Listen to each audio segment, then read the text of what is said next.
I mean, now I see it's like there's no cause and effect to anything. Things just are. There's a rhythm to life, and they are happening for you to experience something. So the mind wants to make like, oh, this has happened because of this, but even that has happened because of something, and there's a just flow happening. So you woke up at 4:30 a.m. What have you been doing? That's an amazing first question. Thank you. I woke up at 4:30 a.m. Actually, my uncle invited me yesterday to go to his farm, and I was like, so yesterday I was feeling like, oh, I want to go to this farm, and then my uncle called me like, let's go to the farm tomorrow morning. So we go to this farm that's up the mountains, and then I said, yeah. I woke up and I did my yoga at 4:30, and we were supposed to go at 6. So I called him. He's like, it got cancelled.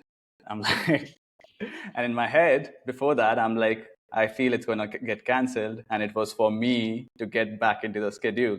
So I was actually glad when he said that. And then I got back into my journaling. Then I did some grounding. I'm writing a book. So I started writing that. So my day actually expanded a lot because of that. I'm glad. Cool. Yeah. And then you messaged about the podcast, about making it a bit earlier. And this was the perfect day for that, because otherwise my day would have stretched a bit later and we would have done at the normal time. Amazing. What would you have done at the farm?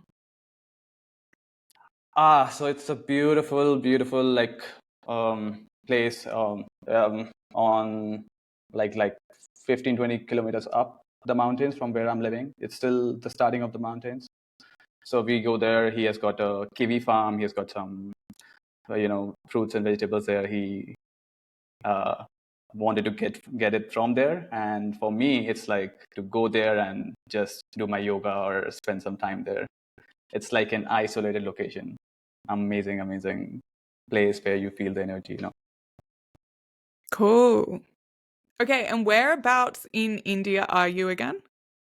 I am currently by the north of India in a city called Dehradun. Have you heard of this? Is that the place where it's not where the Dalai Lama lives, is it? That's Dharamshala. That is in the other state up north. This is near Rishikesh. Have you heard of it? Yeah. Mm-hmm. And I've been to Ladakh. Oh, that's further north. It's a third state. I remember you telling me that. This city is more like a mix of a city and the mountain region. It's just the starting of the Himalayas. The places you're talking about, they are up in the mountains. Cool. So this is like the foothills of the Himalayas. Yeah. Amazing. So I can enjoy both. And you didn't grow up there, right? Mm-hmm. I grew up in New Delhi. Oh, really? Yeah. Okay, so should we go into how you grew up? I'm just thinking, definitely. because I've been doing these conversations with like random people off Twitter who I know nothing about. So the first 2 minutes is like, can you just tell me like who you are, or like now, because I don't even know that. And then I was thinking to do that with you, but then it's like weird because I know we already know each other, but also from Twitter. But you can, if you want to give yourself a little intro, you can. How I introduce you to if it's like, oh, who are you speaking to, Delia? I'm like, oh, I'm speaking to my like spiritual guide who lives in India. They're like, what? Is that like a coach? I'm like, no, he's just like a friend I made on Twitter, but he provides me like spiritual wisdom. I love that. Yeah. So if I have to introduce myself with I like spiritual guide. I am a transformation and manifestation coach by profession right now. Cool. Yeah. Do you want to say more about what that means for someone who's That never heard those words? So transformation means really aligning with your mind, body, and spirit. And um, this is basically for the people who are on the self growth journey, self development journey, who want to really release their hidden blocks, which are, you know, um, keeping them from getting what they want to achieve in their life. Really starting your work from that place of alignment, uncovering your gifts, and then also tapping into the manifestation techniques on how you can bend this reality. So that's what we do in our coaching, and that's what I share in my wisdom through writing or videos. Cool. Okay. Yeah. I'm keen to hear about the path you took to get there, because I know you had like a chapter in the UK, you did other work, various stuff happened. So let's begin with how you grew up. So, I mean, the path has been like the whole journey or the whole life that I have lived. Which path would you like to know about? Because I was born I spent until my early 20s in New Delhi. And then I moved to the UK and spent 8 years of my life there before I had those spiritual awakenings. And then my life brought me back to India, first New Delhi, and then back to where I'm living right now, Dehradun. So it's been the whole journey. Like, what would you like to know about? So, beginning with how you grew up in New Delhi, what was your childhood like? I would say childhood was fun. It was a comfortable childhood. My dad's he's been in the travel industry, so I got to travel a lot with him, and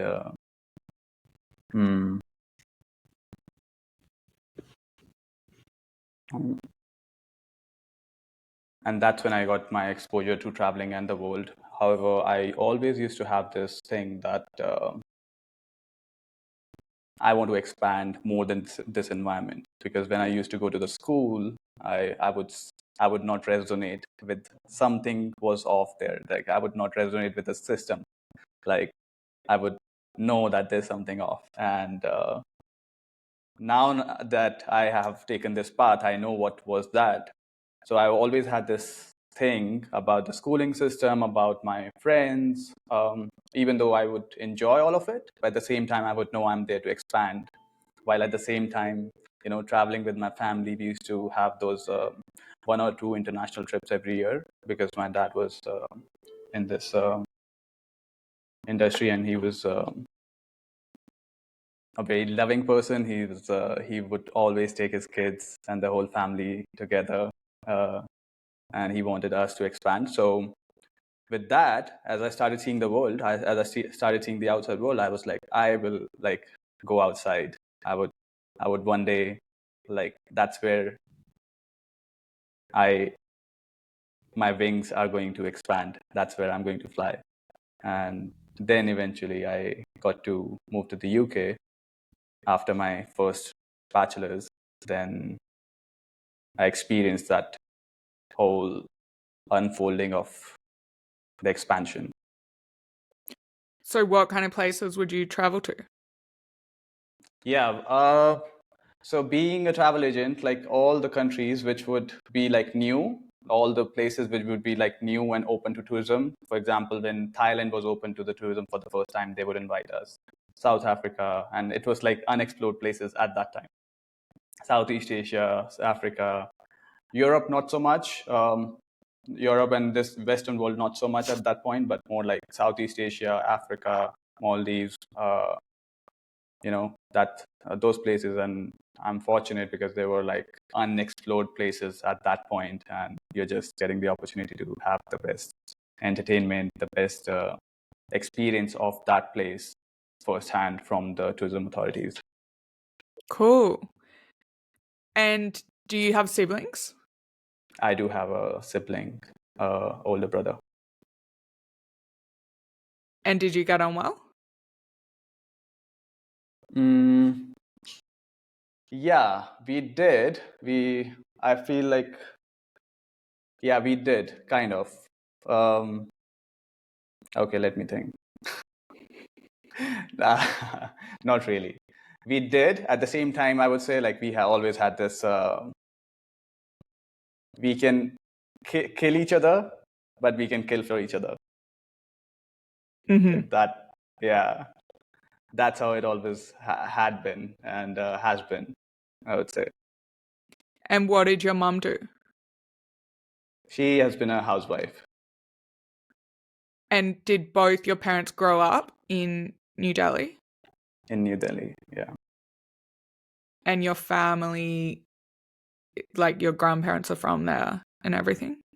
My grandparents moved from Pakistan, like when it was still India, but the current Pakistan, when the separation was happening, so they moved from a region called Peshawar from there. Because when the separation was happening, then people were given the choice of where you want to live. So my granddad then came to Delhi and started his life from there. On your mum's side? On my dad's side. On my mom's side as well, actually, because yeah, they were from there too. Although I do not know his story, probably they didn't share. But my granddad from the dad side, he used to share his story a lot, and that's like it's like recorded in my subconscious. It feels.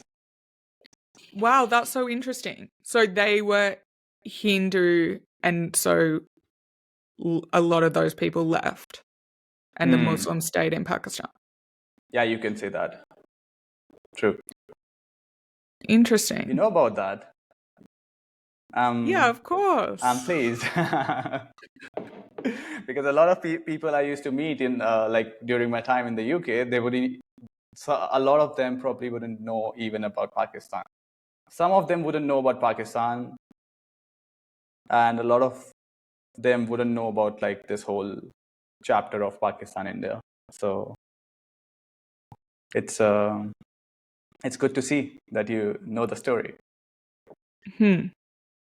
So do your parents still have like a certain thing? I know, just because India's like such a big country, it was so interesting being in Ladakh, and it's like those people are, I don't know, it's so interesting, like all the different languages, and it's almost like even how people like look totally different from each other, like and the food and everything's different. So and then religion can be as well. So did your parents like hold on to certain cultural things from that region in Pakistan, or No. not really? I would say my granddad had the accent of that region. It's a region which is called, I guess, Punjab, which is a part of India and Pakistan as well. So it's the same language.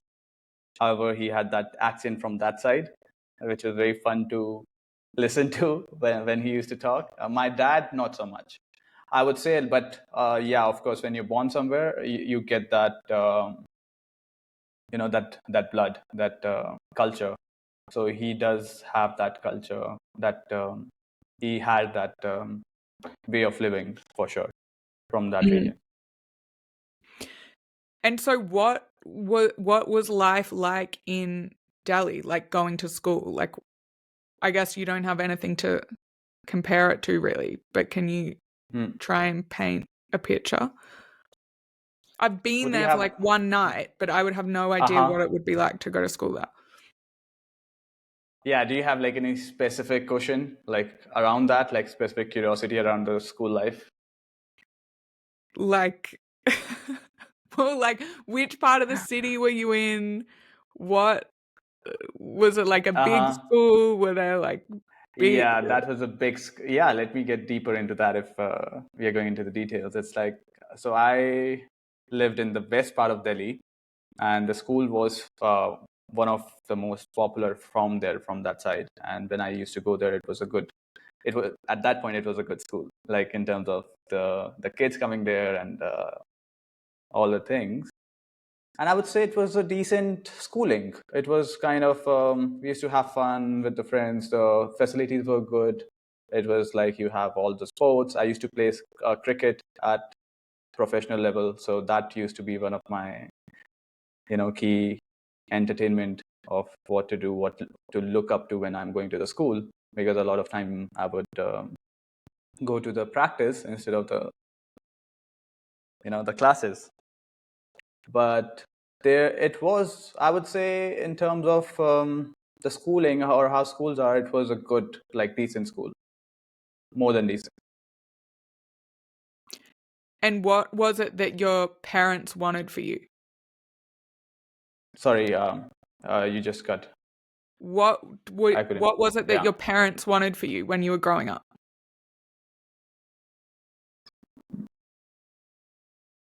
They actually always gave me the freedom to be what I wanted to be, and my dad always had this dream that he wanted to send his kids abroad for the higher studies, because all in his circle, like we used to, like, his circle of the business, his friends and all those people used they had this thing that you should send your kids for the higher studies so that they can get the exposure. So he had that, and that aligned pretty well with my dream of what I wanted to do. So in terms of what they wanted me to do, I would say, like, they never kind of put that on me.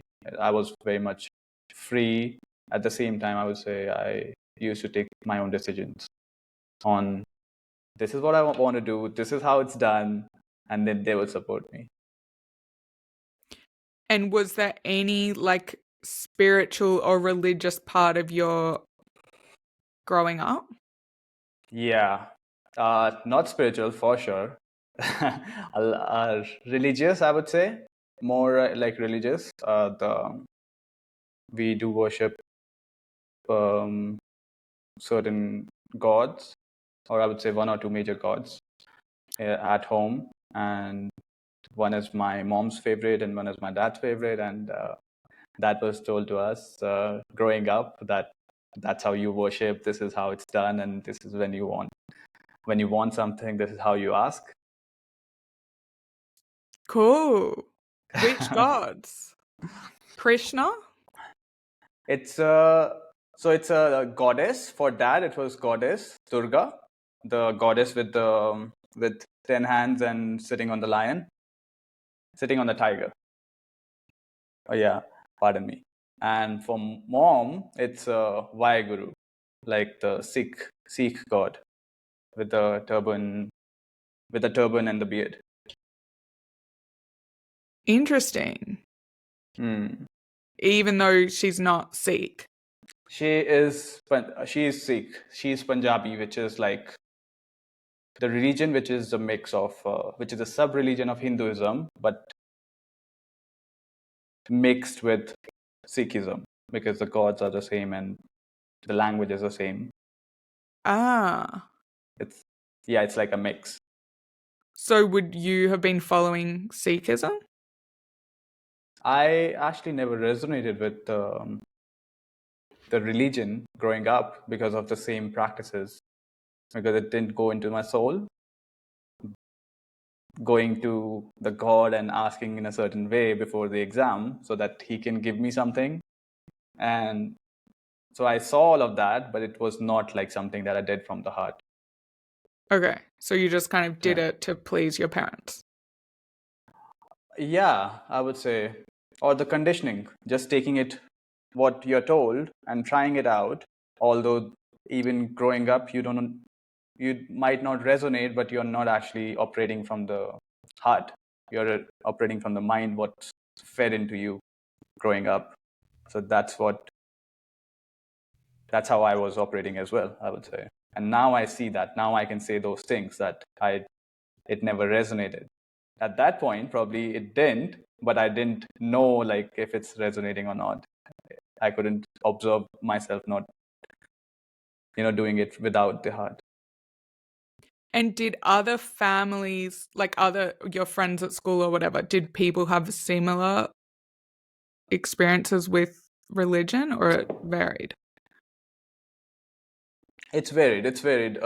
But it's very much prevalent in the society of a lot of people. They are into idol worship. A lot of this is a concept, and I do hear some people saying that they do not resonate with it now more often. But at that point, I would say a lot like it was either they are not doing it. That's what I remember. Like either they are not doing it at all because it's like nah, or they are. I mean, it was not spiritual. Like there was no spiritual aspect. It's like they are not doing it because they are maybe, let's say, atheist, or they are doing the idol worship because, oh, this is the way. This is how you get things. This is my God, and my God is better than your God, let's say. Got it. But it would be all similar from like a Hindu tradition. There weren't like Christians or Muslims or people doing something totally different. Very, very rare. There were, but very rare, like 1-2%. Mm-hmm. And then did you follow like food rules and like was that because I guess no one eats beef, right? Yeah, no one eats beef. That's perfect because of course, if you're told not to do that, it becomes a part of your system. Like you never had that before, so you don't crave that. So one thing that I remember is like there's a thing called like you don't eat non-veg on Tuesday, and that is because this is this God's day. You don't eat what? Non-vegetarian, like meat. You don't eat meat on Tuesdays and some people it's Tuesdays and Thursday, and some people it's Tuesday, Thursday, Friday, and literally like every day is a God day. So I mean, there was one time we wouldn't eat on Tuesday and Thursday and Friday because that's what my dad followed, my family followed, and then we moved to like Mondays and Thursdays, no, Tuesdays and Thursdays, no meat, and then Tuesdays no meat, and then we were like, guys, like first of all, every day is a God's day, so what's the logic? So that was a very common theme. It's like our friends always used to like caution, like, and then also break that rule because for the same reason that it's like, why are they putting us into something in a fear mode of do this because this is this God's day, and you are bad for doing that if you do that. Interesting. But would it be like, it wouldn't be like if you went to a restaurant and got meat on a Tuesday or something, people would be like, oh my God, what are you doing? So, yeah, they would be. They would be like, oh, how could you? Or like when we were growing up, it was about also the drinks, like drinking alcohol. And like when we were growing up, we wouldn't follow anything like in the college and then we would also break some time. And yeah, it's interesting. Because you're not meant to drink alcohol at all. Not on Tuesday. Oh. Oh, but you can on other days. It's fine. You can. I mean, on the other days you can do that, but then it comes a new rule to the game. Not on Tuesday and not on Thursday. Interesting. Okay. Got it. And and probably that was the reason that it started clicking like, no, there's something wrong here. Those were the reasons, because it's like our elders would change the rules according to them. And you're like, no, there's something off. I mean, this doesn't make sense. Interesting. Yeah. Yeah, that's so funny. The conversation I just did was with a Jewish guy who was describing in his family. It's like, yeah, they followed so on Shabbat, like Friday, Friday night to Saturday, you're not meant to like use electricity or watch TV or like do all these rules.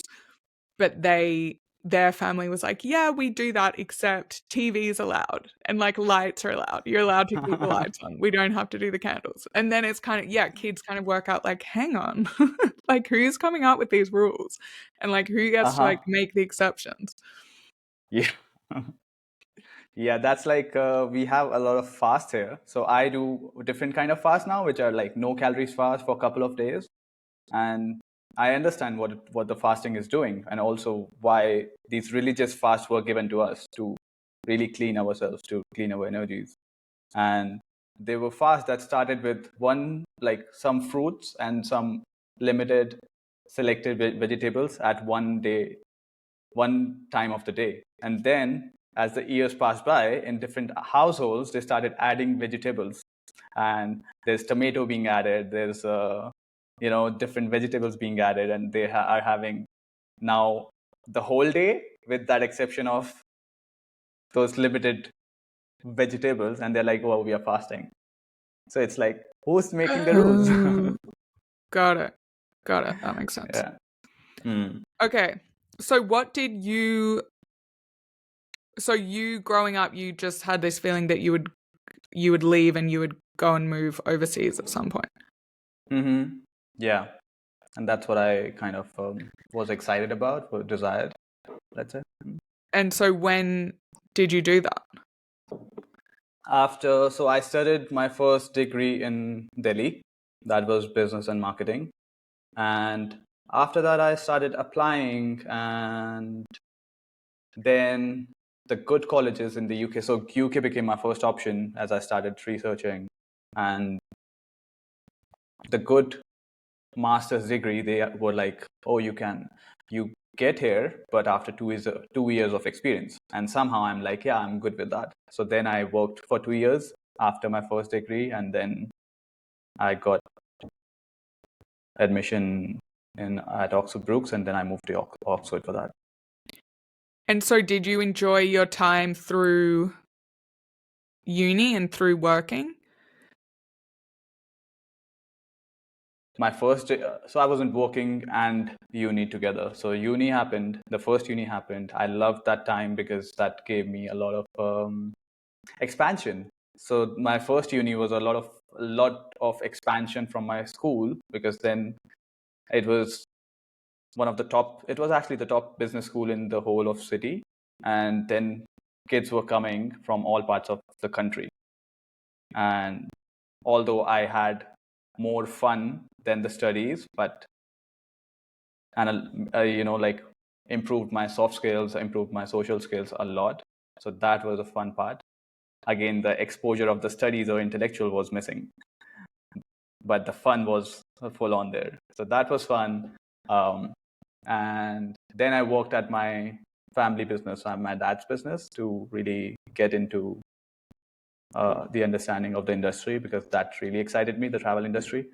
And then I worked with him for 2 years. He trained me directly. I directly worked under him, and that was a good time.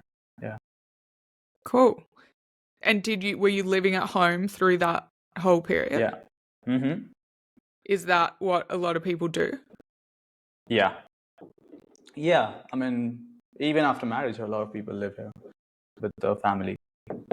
Oh my God, cool. Wait, who with the wife's family? With the husband's family. Oh, really? Yeah. Oh my God. I actually love that.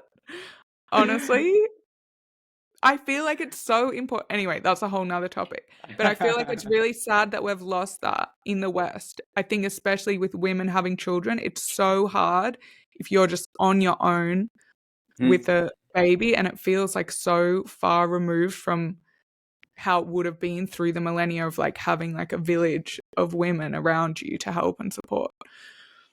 Anyway. Yeah, I love the perspective. Yeah, that's how it's usually taken, and that's, I feel, is the initial purpose of this whole system of having a joint family, or or elders together so that you can support each other. Wow.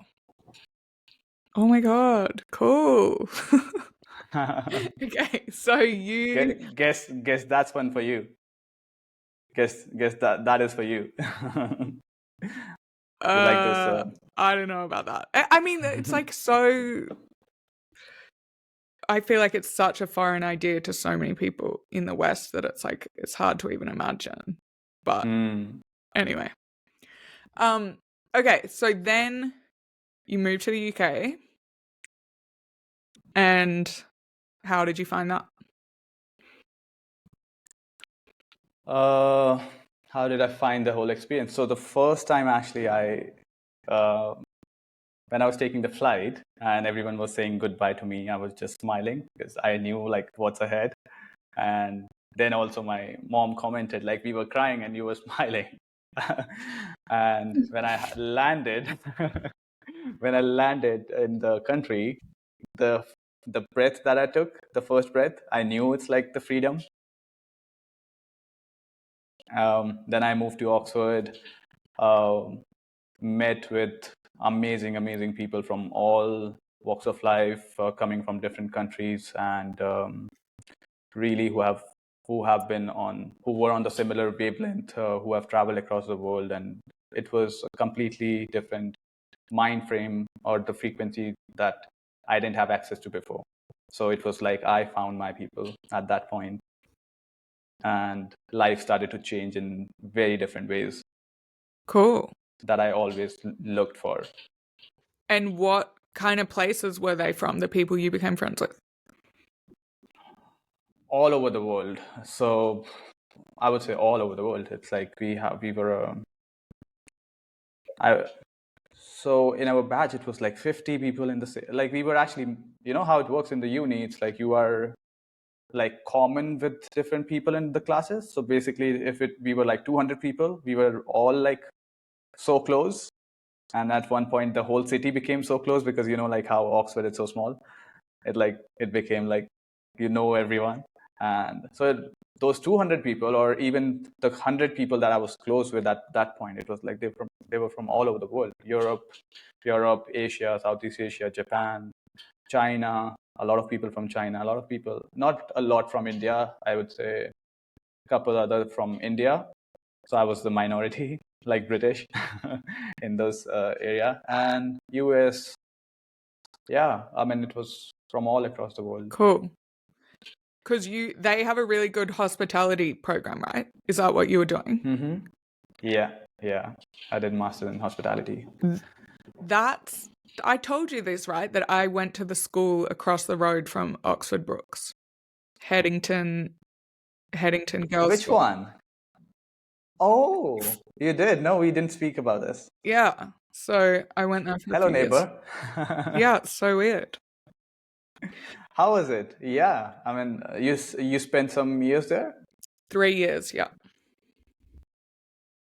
Love that. Yeah. So you know about the city, of course. Mm-hmm. Okay, and then you moved to London after the masters. Mm-hmm. Yeah. First for my internship. That was a part of the master's program. So I moved there for the internship first, and then I got the job in the same company. And how did you find that? Oh, that was again like a brilliant experience. Like I was getting a lot of responsibilities in terms of work. I was getting to travel a lot for work, and I was getting a free so I used to travel a lot during those years when I was in the UK. So I'll take offs and just, let's say some friend is inviting in the Europe, or we are planning something. So 1 week I'm traveling for leisure, for my own trips, weekend, and so then I'm traveling for work, then I'm traveling for leisure, and it was just like that. And a lot of responsibilities. I used to work late hours as well because I was in that zone of work and play. And it was a very expansive place to be at. It was a startup. So I got to get the responsibility once I moved from the internship to the job. Then I got to handle that startup with the CEO, and we were doing a lot of things together. So with that, I got to get into the IT, the marketing, take the interviews, go on the events. So a lot of things together, which was fun. And what was the business? It was a travel tech startup. It's so we were building a travel tech platform for the coach operators and the tour operators to really be on a platform and they can put their services live, which was a revolutionary concept. And also we were a DMC for UK. So I was working for both together. Mm-hmm. Wait, the what for UK? Like a tour operator, like a DMC. DMC is like, sorry for that. Yeah, that's what used to happen with me when someone would say initially, it's like DMC. I'm like, what is DMC? It's a tour operator. So a local tour operator for London and UK. So people like we would have clients from all over the world visiting the UK and we would take care of them.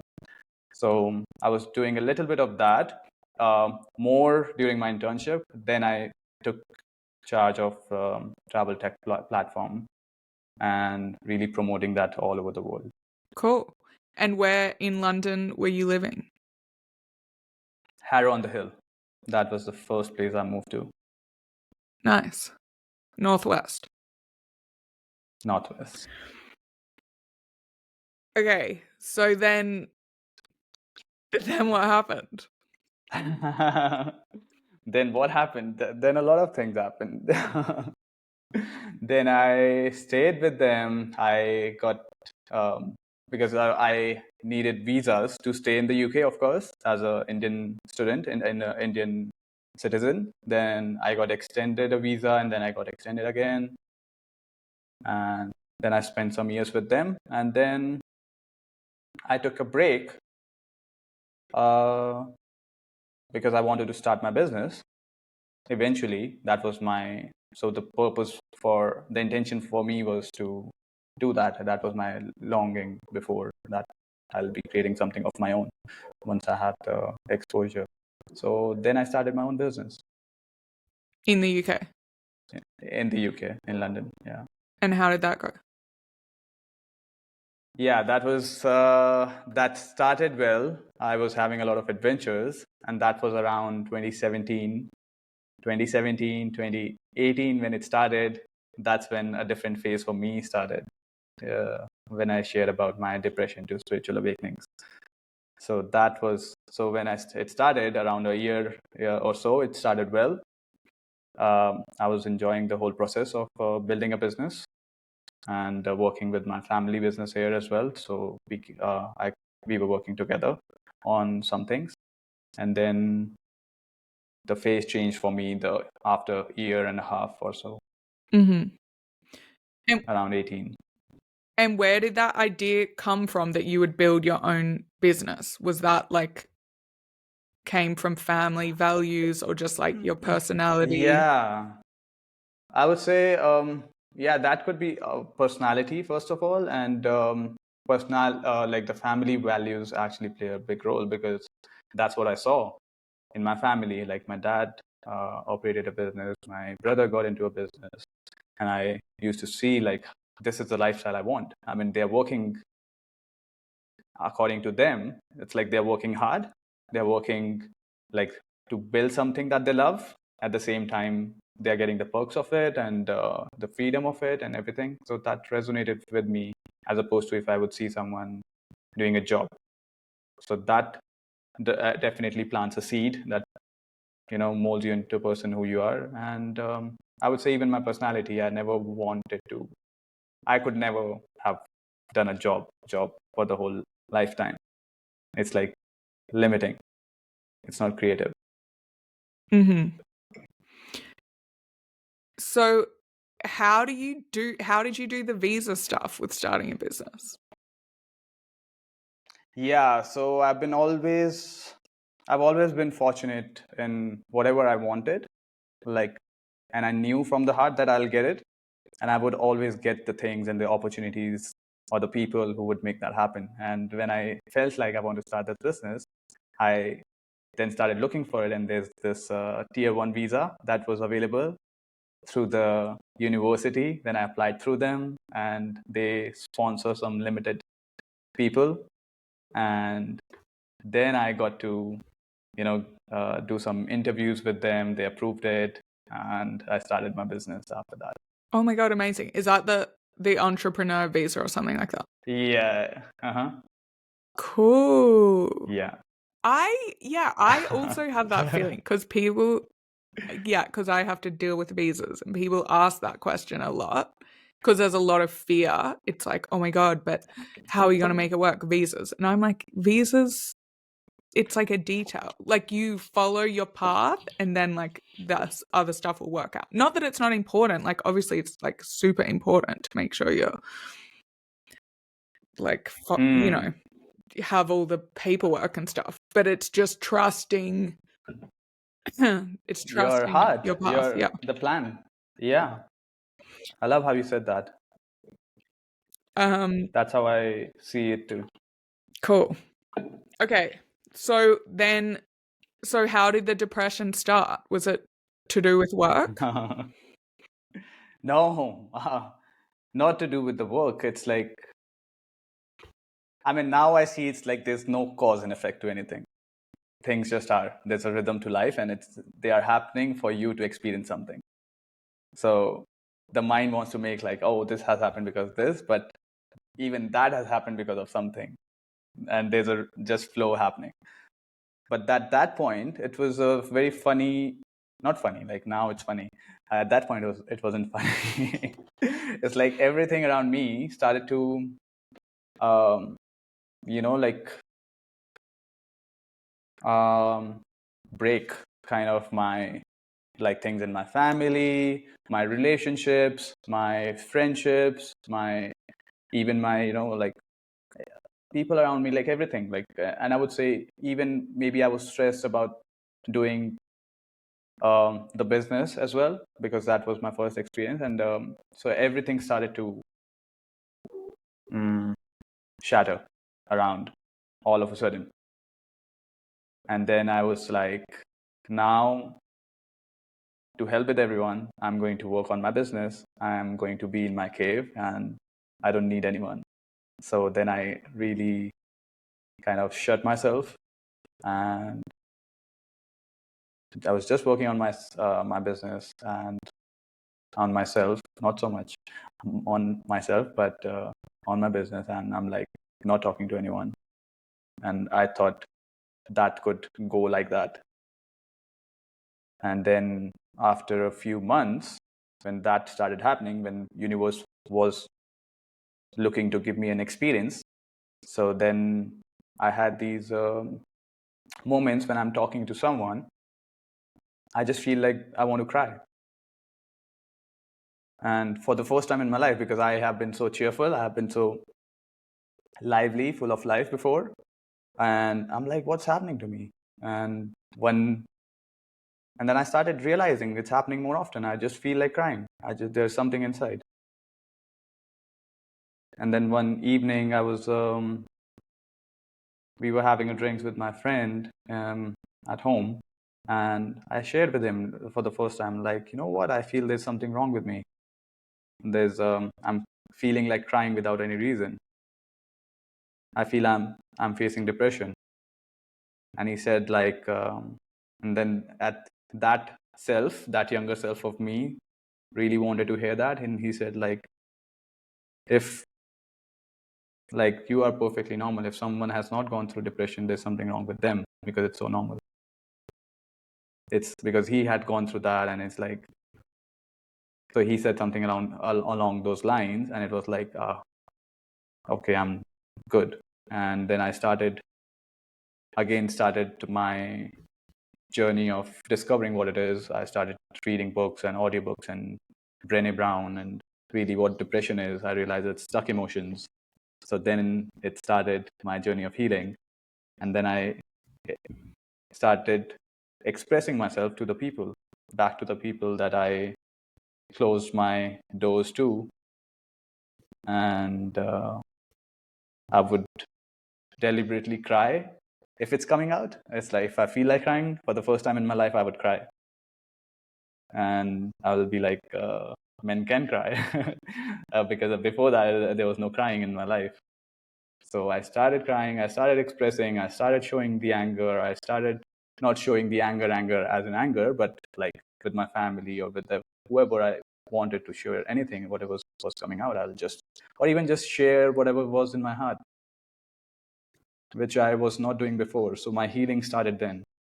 And that's when I started going from, like, started healing and going from the lows to the highs, where I got into personal growth. And I started then listening to my inner voice, because it was like I got out of the trap. I got out of that deep, mess that I was in, and I started the healing. And as I healed, I then started listening to my inner voice more and more. I started getting more intuitions, and it was showing me to really focus on myself. And there's a very bright light at the end of the tunnel. So I started. It was like the physical, mental, and spiritual cleaning, or the working on all of them. So I started eating the cleanest food. I started preparing for the marathon, and I was running 15 kilometers every evening for the practice. I got into personal growth, deep personal growth. Got introduced to Sadhguru. For the first time, spirituality came to me. Then I was reading Bhagavad Gita. I was listening to whatever Sadhguru was sharing, his videos and everything, and that resonated so well. Shiva came into my life. I resonated with him so much. It was like just following that path. I got introduced to Mind Valley, and I was doing all these practices of really becoming that better version of myself, including the spiritual practices, which was one of the practices by Sri Kumar Rao, which stands out, where I started seeing everything and everyone as me.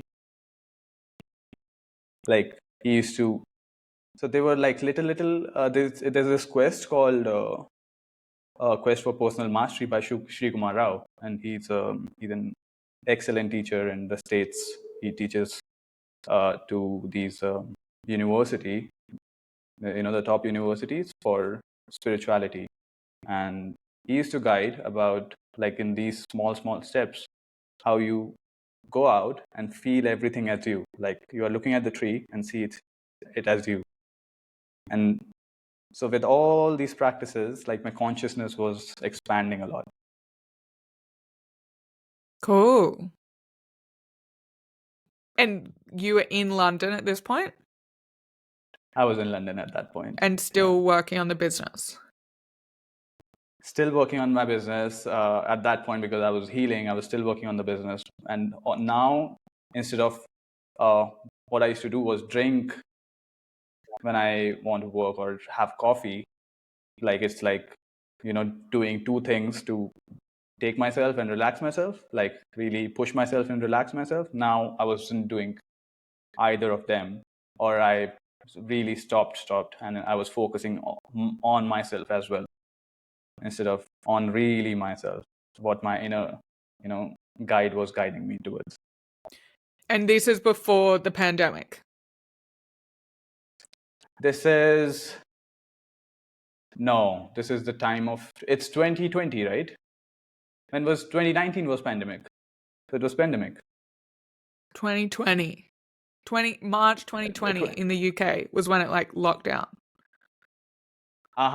Yeah, so it's around that time. Was it your Saturn return? Could be. Yeah, could be. Yeah, it was. When it first started, like when you were just describing, Yeah. like all these shifts started happening. Mm-hmm. Anyway. Okay. And so were you mostly doing this on your own, like finding these, like, did you have friends or family or did you find new communities who could be part of this journey? Yeah, so I became a part of Mind Valley, which is, and I was doing certain courses, which is something like Lifebook, which is focusing on all areas of your life and structuring that and really putting that into alignment. And even the Mind Valley community for different quests that I was doing, they were a big kind of support, and they were like very like-minded people from all across the globe. So I was a part of them at that point. So we were exchanging a lot of things together, like, oh, whatever you need, just have accountability buddies and really close groups. Cool. I was doing that.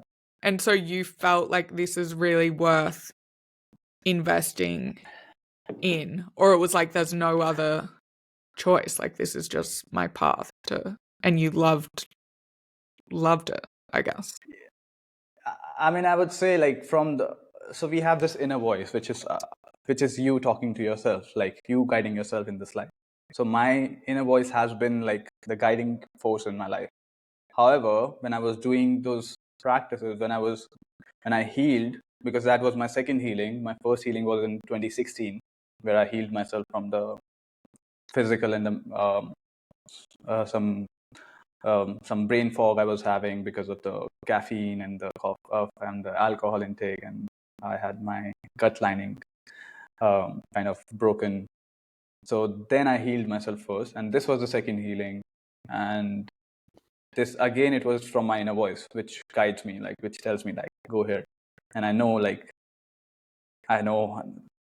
how to follow it. I know what's there. So this time it was guiding me with all of that, with whatever I was consuming, with all the food that I'm supposed to consume, the kind of food, and it'll also reject the food. It also would say like, this is not for you, this is for you. So that started getting stronger at that point until I had the spiritual awakening and I became that voice itself. So that was me guiding myself, and I know that it's right for me. So it's not about like it's worth it or not. There was no question at all, because I knew that there's a bright light at the end of the tunnel. Cool. And you just trusted. Mm-hmm. Yeah. Was it very much? Was it easy to do that? I mean, I was seeing the results. I was seeing that I am actually becoming a better person. Like every day, like my emotional state is getting better. So whatever I'm guiding towards, there's no. I mean, if you go to a doctor and they are doing something that working for you, the trust automatically is there. There's no point. There's no way you won't trust them because it's a proof. So yeah, I think I'm asking this for selfish reasons, because it's like I why? know exactly what you're talking about, and I follow that and have so much fun with like following my intuition, and then it's like I'll run into like a celebrity or something. It's like all the that stuff. But I guess I think I'm in a world of people who really don't see. Well, on one hand, I know a lot of people who are in this same world, like you, but then I feel like a lot of people in my life, this is so foreign to them, and I just really struggle.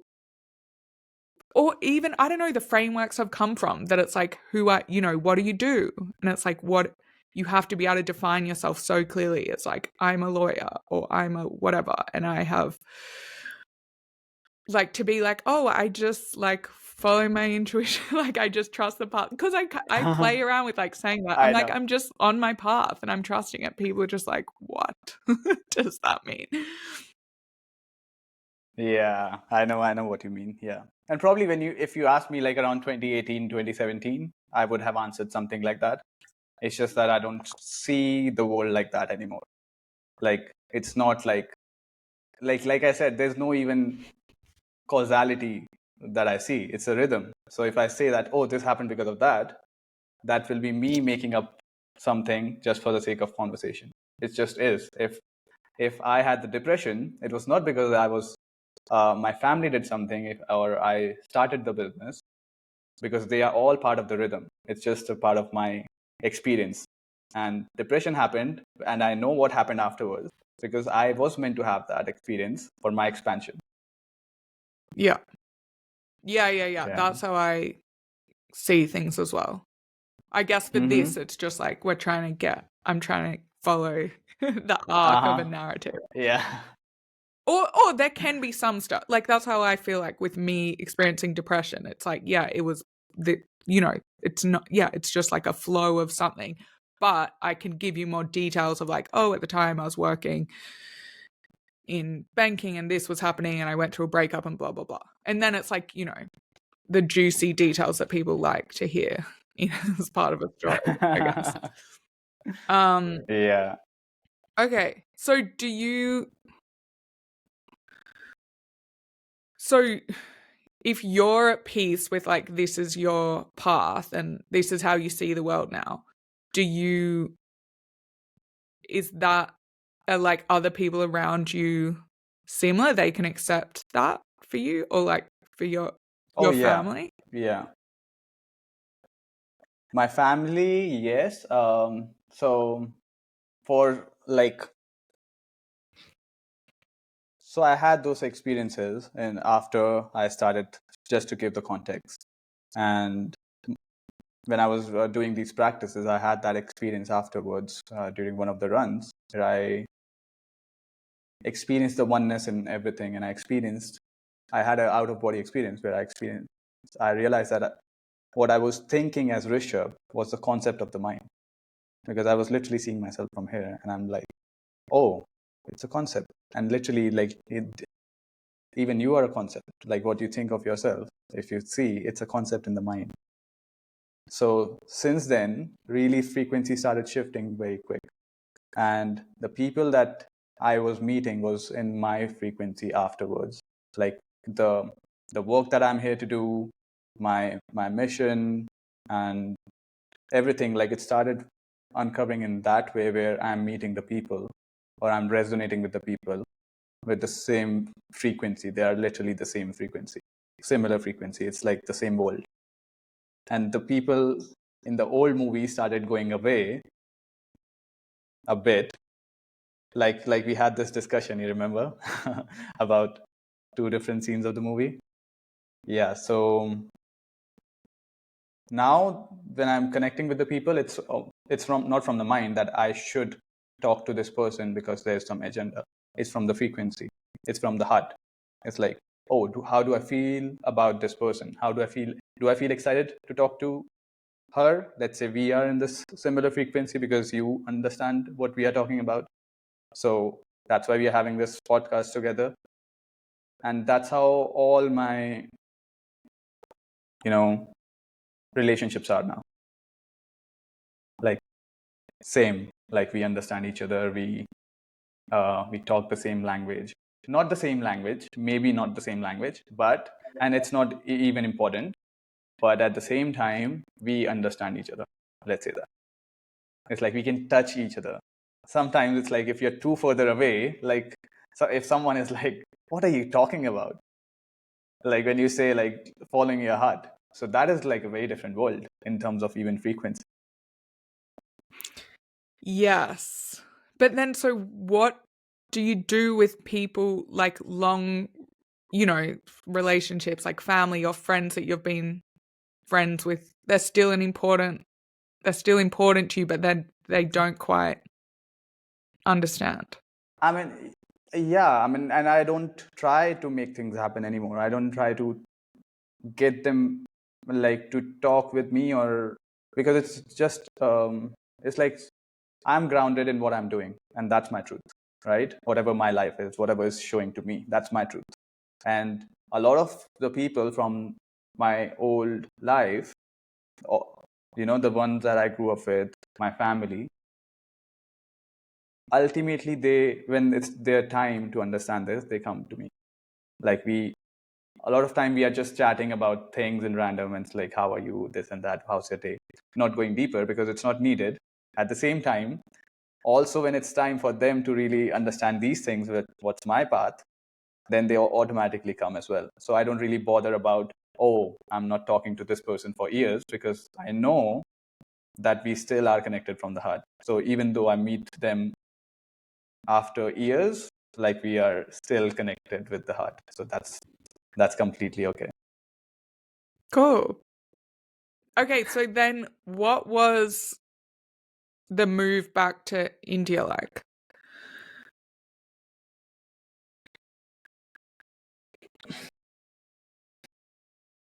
So when I had this experience and I realized who I am, which is the consciousness experiencing itself, not the body, and I knew I'm not the body, of course, but I used to think that I am Rishabh. This concept that I had in the head, that I am Rishabh. This is how Rishabh looks like. This is how it feels like. And that's how all of us have an image of us. Like if you literally think about yourself, you'll have an image of you. And then that image is given by others in the society. Like my image was given by the people that I was surrounded by, the people that I grew up with, and they fed into my head who I am. And I started living as that, which is a false life, a conditioned life.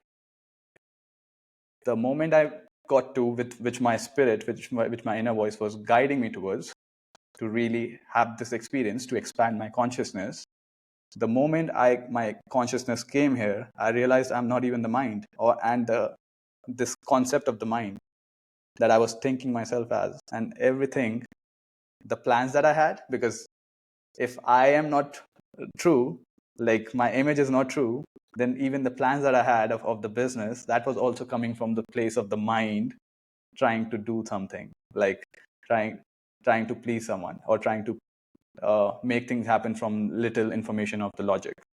So they were not valid anymore, and there was like my kind of purpose.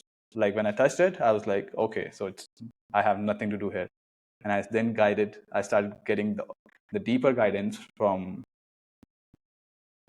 like the first thing that happened, I'm like, oh, what has happened? Like this is because literally I had the tears of bliss in my eyes, because my depression, or all the drama in my life before, let's say not depression, was because of trying to make things happen from the mind. And when that disappeared, I was like, oh wow, this is something that everyone needs to realize. What's next? I want to show this to the world. And then I got the guidance, like go to this ISKCON temple, at Oxford Circus. So I used to have this run from Hyde Park. I was living in Notting Hill then. So next day I went to Oxford Circus. I went to ISKCON temple. I met this monk, and we became friends. And he was the guide for me, and he guided me like what, because he had this experience of spiritual awakening. He shared with me what this life is. And when I got the answers, we became friends. We used to go for walks.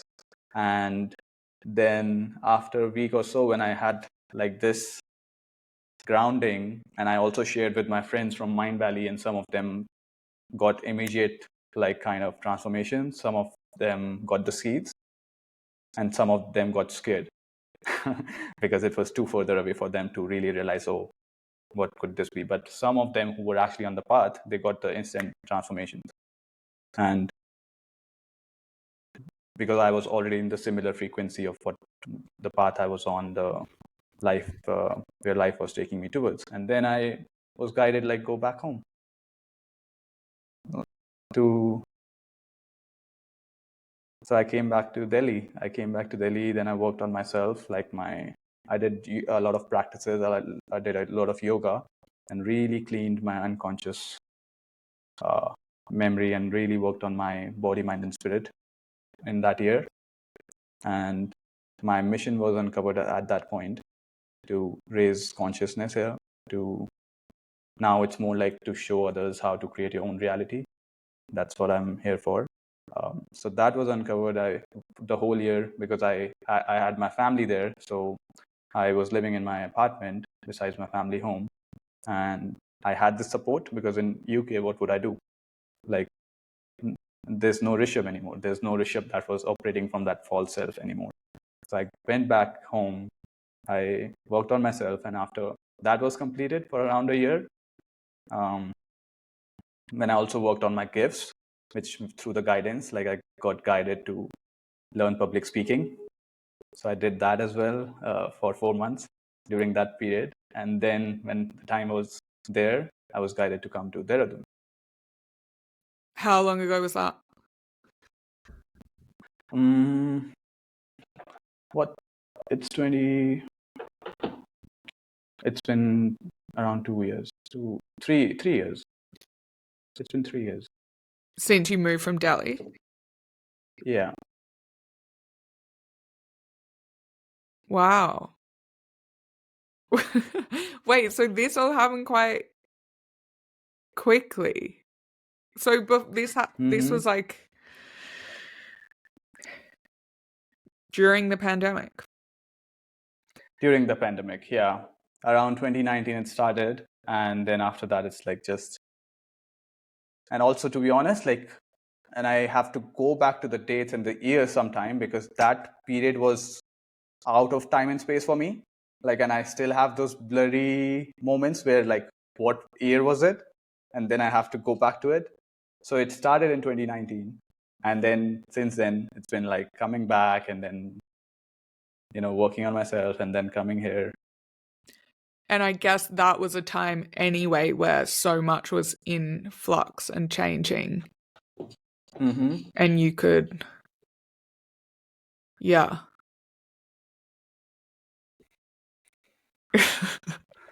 I'm just always coming from the lens of like, what do people think about it? And it's like easier to get away with kind of, I don't know. I had a period during the pandemic that was just amazing from a like spiritual perspective, just because it was like time was frozen, and all that social anxiety or whatever of like, what's everyone else doing? Am I doing, like, looking at everyone else's paths and worrying about mine or something? It's like that just disappeared.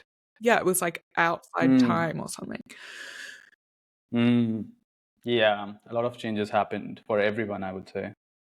But maybe you weren't worried about, were you just like in so much trust? I mean, now I can say that from this perspective. At that point, of course, that was a lot of other emotions were there. I mean, trust was there, and that's what kept me going. But also, there were a lot of turbulence happening around. But the trust was higher than that. And was your family supportive when you first moved back? Yeah, I mean, they have been, I mean, supportive as in I was living in my another home, but yeah, they have been supportive. So, but anyway, like I was in my own energy more so than anyone. Yeah, but they weren't like, you need to go back to work. No. Yeah, now I'm laughing because I see that coming from you. Like, why are you asking that? Your parents didn't ask that? Oh my God. Yeah. No. Okay. No, they didn't have this flavor. They do have other flavors, but not this one. Okay. Okay, you have to go. So we need to. I mean, that's okay. We can continue for a bit if you want.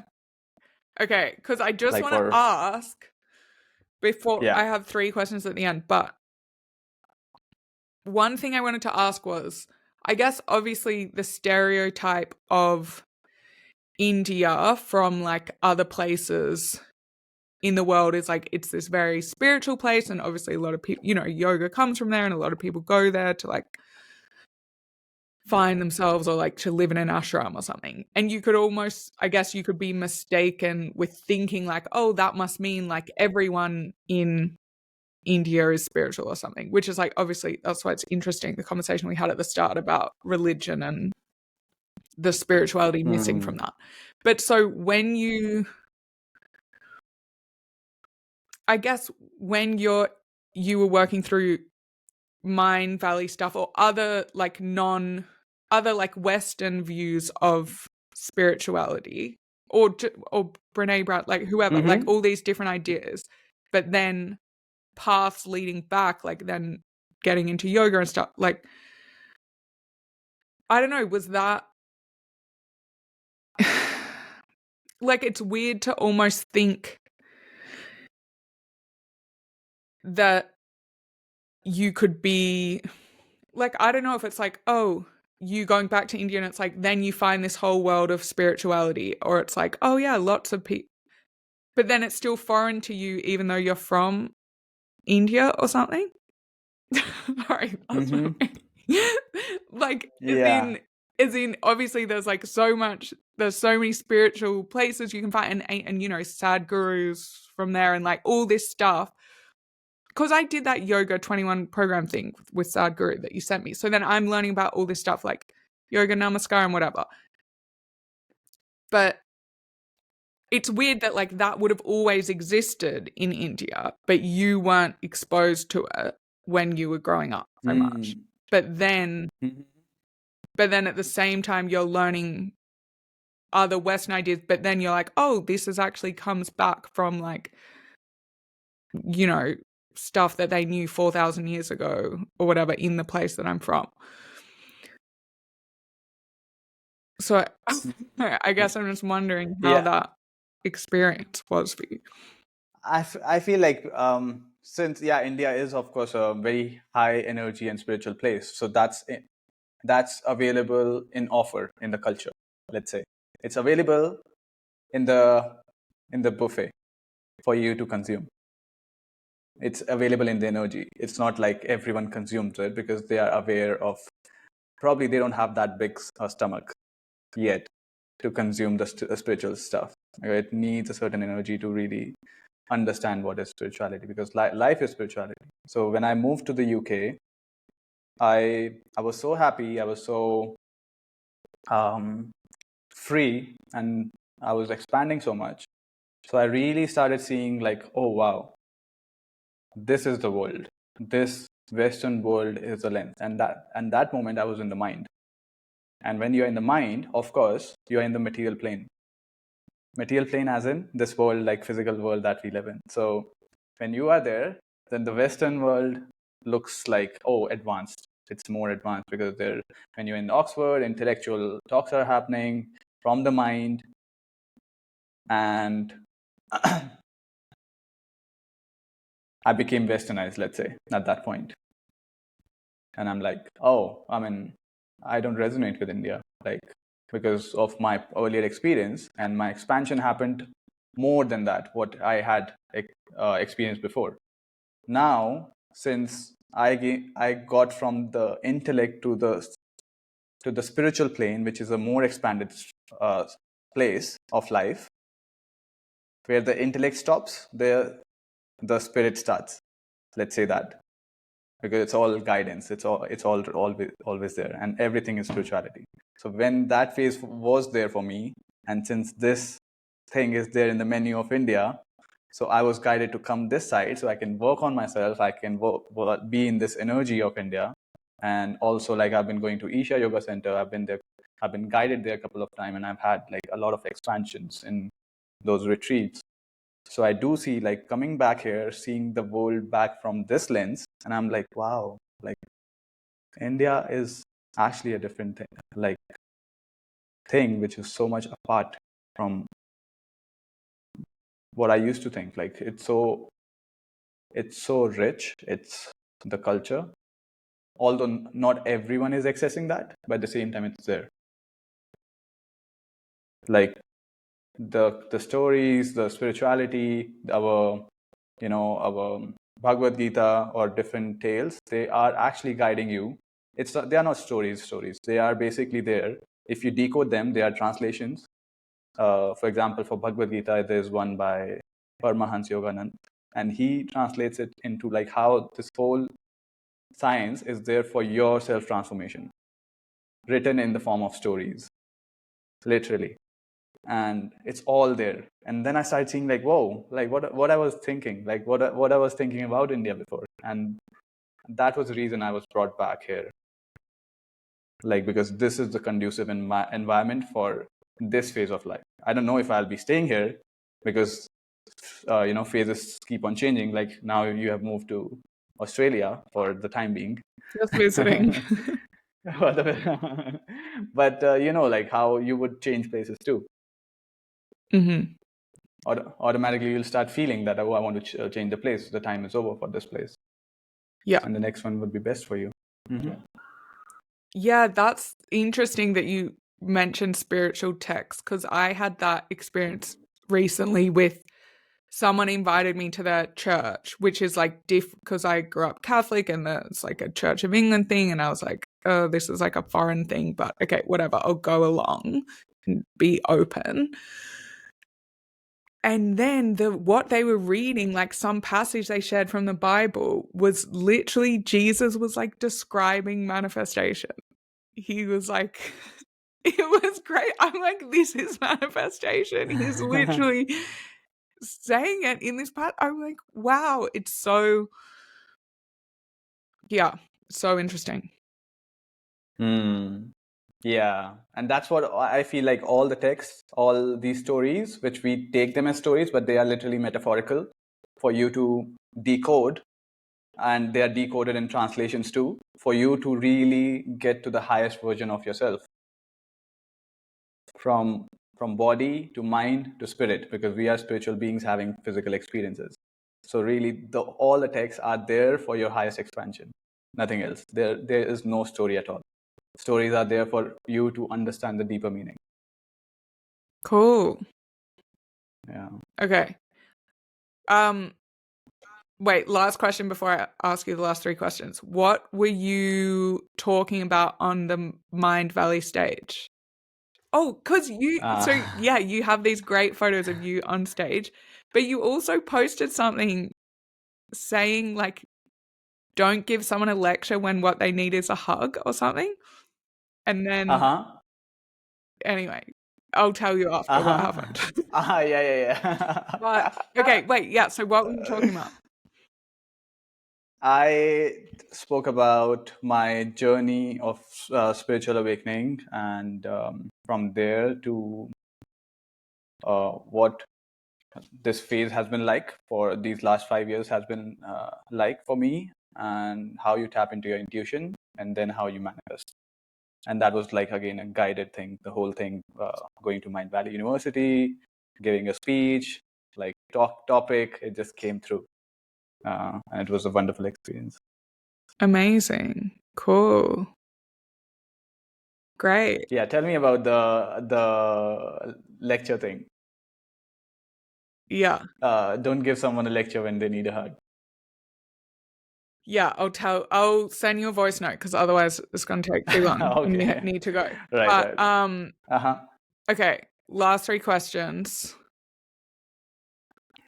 Oh my God. Wait, unless there's anything else you want to say. I'm just thinking like, you need to teach us all one day about how to follow our intuition. But anyway.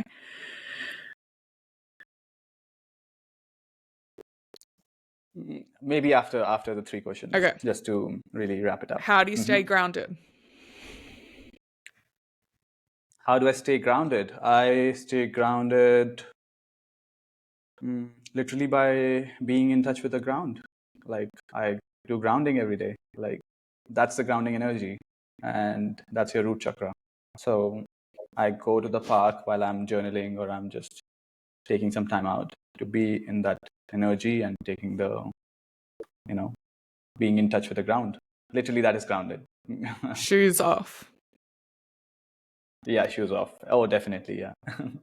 Unless, they are not rubber or they are special soles, then you can wear them. But I would obviously recommend shoes off. Nice. What is there a book that's had a big impact on you? Oh, there have been so many. One that comes to mind is the Four Agreement. That came it's by so the book called The Four Agreements. I'm just forgot the name of who has written it, but yeah, that came during this phase when I needed to get my concepts really clear on. So he shares about like how this life is a dream, and it's more like not in a spiritual text. It's like he will take you and make you understand like these are the four agreements that we make as human, And also you'll realize like what I was talking about, like how this life is a dream and how we are the main characters in in our movies, and your main character is you, and your mother's movie has a side character you, so which is very different than what you think of yourself. So that's what actually gives you a perspective that it's a movie, and these are the agreements. So really to make you a better person. And there's a fifth agreement, which is the second book. So highly recommend that. And also Bhagavad Gita in translation, or by Paramahansa Yoganand. Cool. Only the translated text. Yeah. Why only the translated? Yeah, because I mean, the first time I read the Bhagavad Gita by there's one as it is. I mean, I was getting it.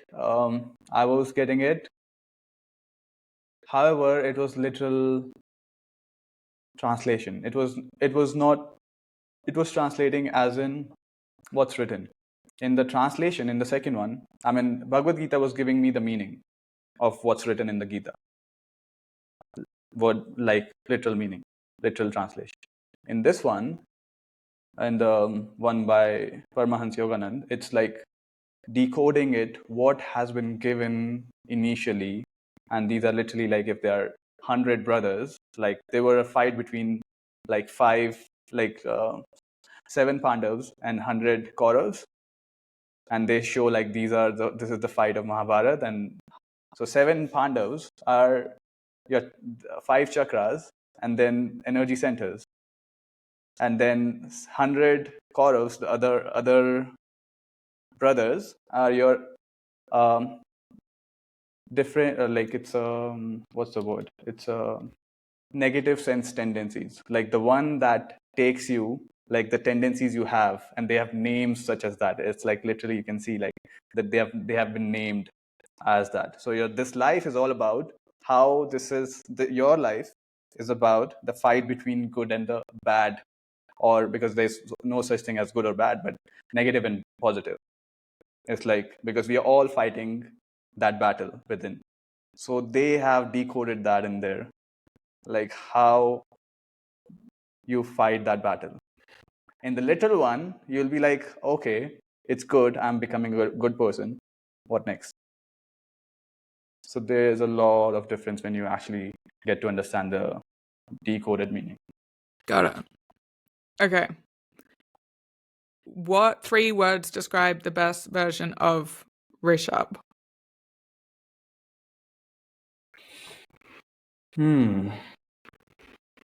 Yeah, the best version. Love, authenticity, power. Cool. Great. Okay. Anything else you want to say, and where can people find you and everything like that? Yeah, so you can find me on Twitter, the Rish Gupta. You can find me on Instagram, Rish Gupta official, and YouTube. I don't remember. I'm just creating it, so we can share that with the video. But yeah, this is cool. You can email me if you want. Rishabh, RISHABH 1708 @gmail.com. I would love to hear. And the words would be: tap back into your powers, because you create your own reality. Great. You always create your own reality every moment. So we just need to tap back into the powers. Amazing. Thanks so much. Thank you. Thank you so much. Love this conversation. And we'll see you on the other side. Take care. Much love. Bye.